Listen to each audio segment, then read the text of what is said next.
Arestado na sa wakas ang 63 taong gulang na si Lolo Federico. Hindi niya tunay na pangalan.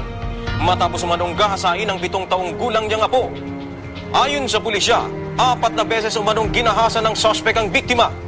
Ang pinakahuli, naganap umano Disyembre noong nakaraang taon.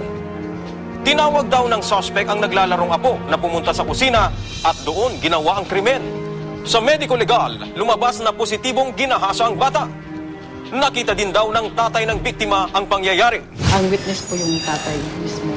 Nagtago ang suspect mula nang huling maganap ang kahalayang ginawa nito. Nadagip siya ng pulis noong August 18, makaraang muling bumalik sa kanilang barangay. Itinatanggi naman ng suspect ang mga akusasyon. Hindi po, wala akong kanina, ma'am.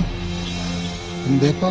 Ayon pa sa kanya, napag-initan lang siya ng mga magulang ng biktima dahil sa isang away pamilya. Base naman sa record ng pulisya, nasampahan na rin noon ng kasong rape ang suspect matapos umanong gahasain ang kanyang hipag noong 2003.